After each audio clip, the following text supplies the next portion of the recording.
Hey, Tom. Hey, Mary Grace. Almost didn't get started in time. Of course, I got, what, one more minute before the show actually starts. Oh,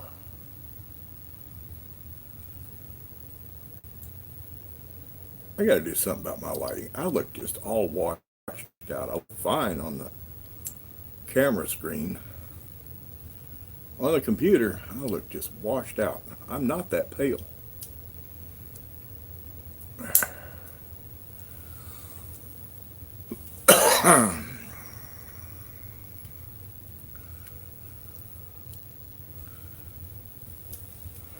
Well, 6 o'clock. Mary Grace, there's you and Tom and me. It says there's one more. It says there's four watching. Somebody is in there hiding. But let's give it just a couple of minutes. Let some other folks straggle on in.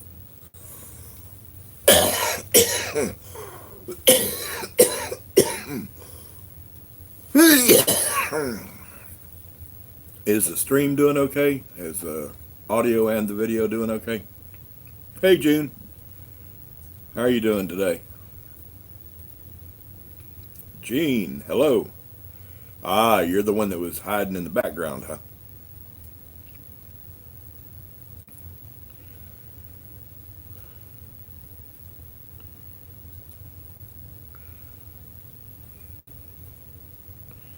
Doing pretty good, June. Audio's great. Video working okay other than me being too pale and washed out because of lousy lighting.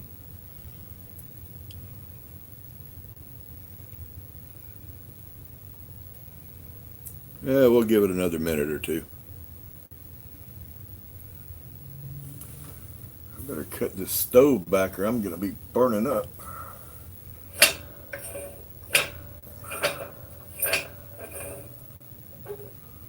Close the dampers down just a little bit. Sitting here in a wooden rocking chair right next to the wood burning stove. I better keep the stove cut back.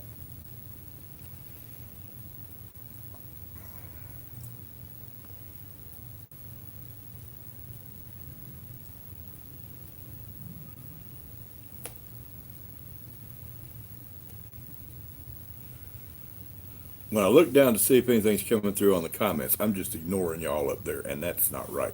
That's why I don't pay much attention to the comments through the show.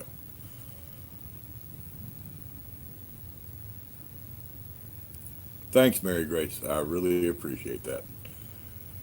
I like it to be both, though. I like good content and a properly done show from the technical aspects.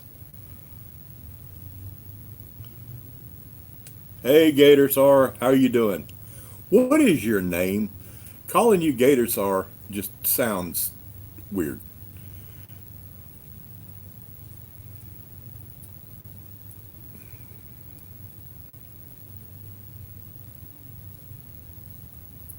You know, June, I feel like I'm kind of starting to get a cold. I hadn't gotten a cold in years. And y'all know my cough is not due to a cold, but just a little bit scratchy in my chest. Feels like I might be getting a cold. I hope not. I rarely get a cold, but boy, when I do get one, I get a booger. Well, we're about 3 minutes past start time.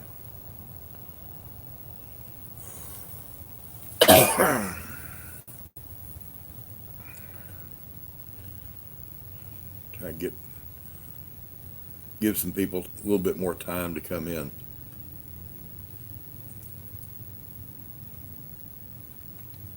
Susie at a out west homestead just commented on commented back on a comment I'd left on her one of her videos. Maybe that'll remind her uh, about the live stream, and she might be in here shortly. Of course, 6 o'clock here, New Mexico. They're on Mountain Time, I believe, which would be 4 o'clock, and this is when they're usually taking care of feeding the horses and all that sort of thing. So they're not able to make it in. Double D's are here. Dave and Darcy, how y'all doing tonight?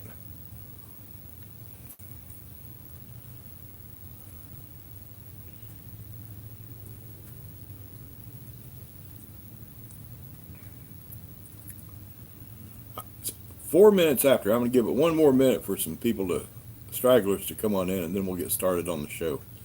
I guess that's going to be what my first 5 minutes are for now on, is stragglers coming on in. I know sometimes I'll be sitting there and a notification will pop up and I hadn't even thought about somebody having a live stream. Notification will pop up, they just started, and I'll swing over there. Oh, me.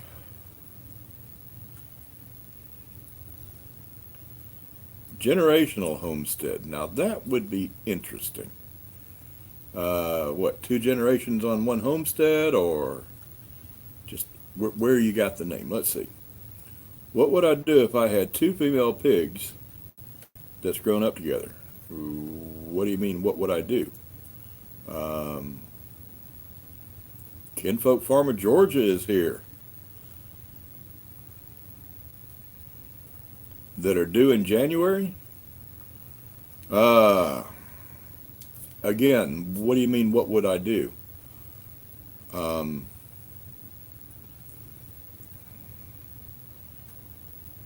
your yard homestead, in from Australia.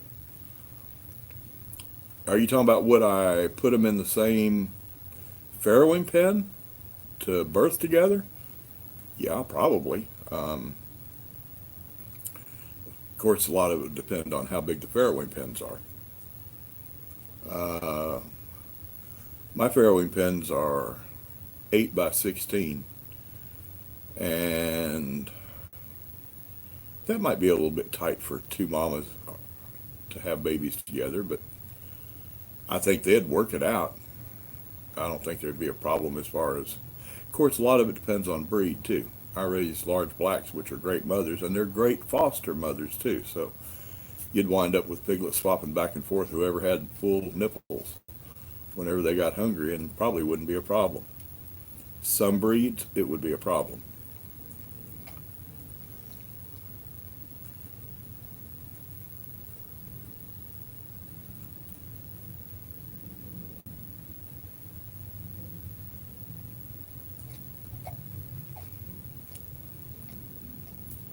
JR, how you doing tonight? Having a fantastic evening? Claybank's in the house. Hey, how you doing?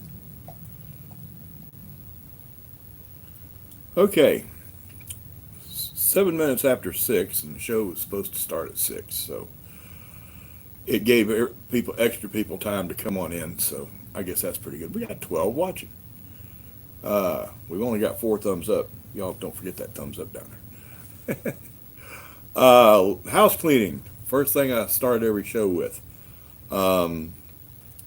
Number 1, my favorite charity. You folks that hadn't been in here before, yeah, I'm starting off begging for money, but not for me. My favorite charity is a charity called the Hope Lodge, Atlanta Hope Lodge. It's part of the American Cancer Society. Anybody that lives over 60 miles away from where they're being treated in Atlanta for cancer can stay at the Hope Lodge absolutely free. All you got to do is bring yourself, your clothes, and your food. They have kitchen facilities there where you prepare your own food. They have, I believe, 52 rooms, and they're in the middle of an additional 10 rooms. 2 big kitchens, each with 4 cook stations, so everybody can fix their own food. Their motto is a home away from home. They want you to concentrate on getting better, not worrying about finances, traveling back and forth for treatments and all that sort of thing. And it's an awesome place. I speak from experience. I spent 2 weeks down there, and that's my favorite charity. So if y'all in this season of giving, if y'all just want a place to throw some money, the Atlanta Hope Lodge. And Thomas will put the if he hasn't already, Thomas will put the link to where you can donate to the Atlanta Hope Lodge up. I have a book on raising pigs. It's called Yesterday I couldn't spell pig farmer, and today I are one. It is only available in Kindle. If you're an Amazon Prime member, you can read it for free because Amazon Prime has a lending library. I think you can borrow $2 a month. If you aren't an Amazon Prime member, it's, I believe, $8.99.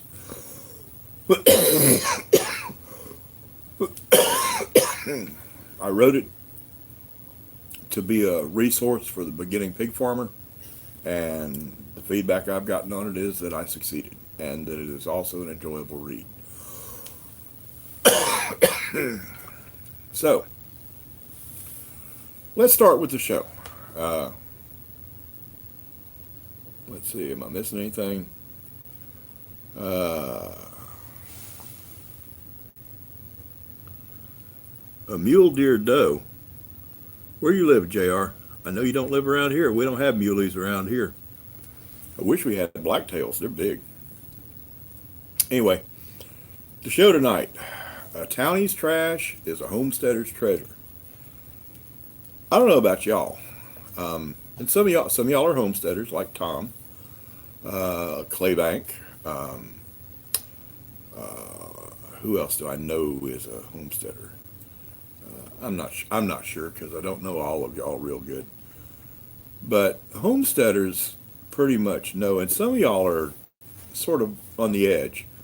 Mary Grace. I don't think she would refer to herself as a homesteader, but really, I've watched a lot of what she does and the way she and Jim run their house, and I think they are homesteaders.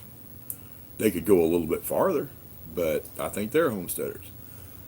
But homesteaders don't ever have any trash or have very little. Now, I'm making a difference here between trash and garbage. The plastic wrapper off the last thing that you bought at retail and had to use a huge knife or maybe even a stick of dynamite to get into. I hate retail packaging. I know why they do it. They do it because of shoplifters, but I hate retail packaging. The other day I bought something and I spent a good 20 minutes trying to break into a retail package to get the item I bought out. And I had a sharp knife to work with. But anyway, plastic retail packaging, that's garbage. That's not trash. When I'm talking trash, I'm talking about old appliances. I'm talking about metal in your kitchen garbage can. I love sardines. Sardine cans are made of steel. I don't consider that to be garbage. That's trash, and I don't do it, and I don't throw it away. Now y'all are going to say, well, if I like sardines and I keep those cans, it must stink around here. No, I rinse them out really good. But homesteaders don't have much that they actually throw away. Right now, out in my yard, and Tom can attest to this because he was here a month or so. It's been over a month now. Tom came down from New York, and he can tell you that out in my yard, I have got an old washer and dryer laying out there. I've got a propane tank that will never have propane in it again, 500-gallon tank that is 65 years old. It was born the year before I was. It was made in 1954, and I was born in 1955. January 1955, as a matter of fact. And just out there, it's just laying in my yard. I've got an old gas grill, 5-burner gas grill that is out there, and it's just sitting off to the side. And townies would look at that and say, Bob, your yard's trashy. You need to clean it up and get rid of some of that stuff. No, I don't. Let me tell you about my trash, or a townie's trash, and my treasure. That 500-gallon propane tank. One of these days, now understand, you can't put propane in it again. It's no good. Number one, that old, it hadn't had a pressure test in years, so no propane company would fill it up. It needs new valves on it. They don't make them for that tank anymore. You can't get it. You can't get them. It is just a big, empty vessel that'll never serve a purpose under pressure again. No propane will ever go in it again. But it's not trash. One of these days, that propane tank is going to be a smoker that's big enough to, I can smoke a half a grown pig. I'll be able to throw one heck of a party. If I mount it on a trailer, I can go around and do cooks for charity organizations. I can be in the food section of craft fairs, make a little bit extra money. There's a lot of things that you can do with a big smoker. I've got a small smoker out there now. I can do a brisket. I've got an Oklahoma Joe Highlander smoker, but I can't do anything huge on that. I can't even do a small pig like a roaster.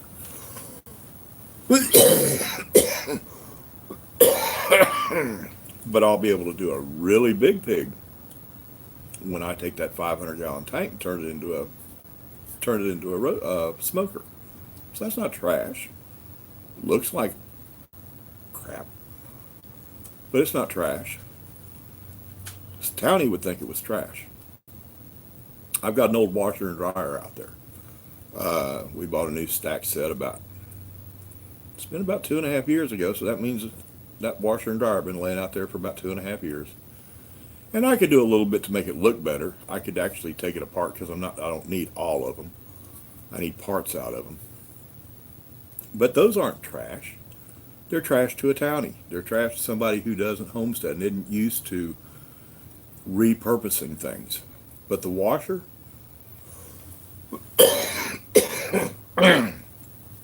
well, starting this spring, I'll be growing and selling to high-end restaurants and people live in big fancy homes and want the really frou-frou type stuff, type food and all.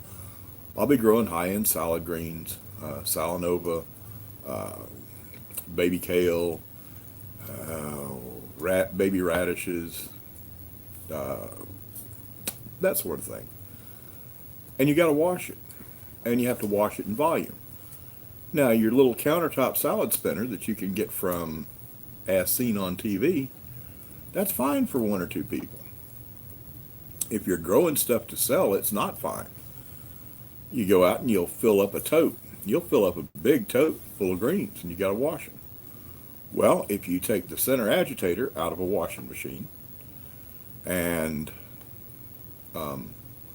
take all the electronics off of it, all that stuff off the top comes off, you need one thing. You need an on-off switch, and maybe, if you want to get fancy, you need a timer. Take something like an egg timer, 3-minute timer, wire it as an on-off switch, put your greens, wash your greens. I've got a plan for building a washer to wash volumes of greens in volume, which you then put in. They make believe it or not, there is a Tupperware basket that's exactly the right size to sit down in the drum of a washing machine. Now remember, when washers go out, 90% of the time it's those electronics that run it. It's not the motor and the belts and everything down there that goes out. It'll still spin, and that's what you want. You want to put a timer on it, or you can stand there and flip it on and flip it off. About 60 seconds later, you take those washed greens, put them in the Tupperware container, set it down in the tub, flip it on to spin. Spin for 60 seconds. There's your salad spinner. You just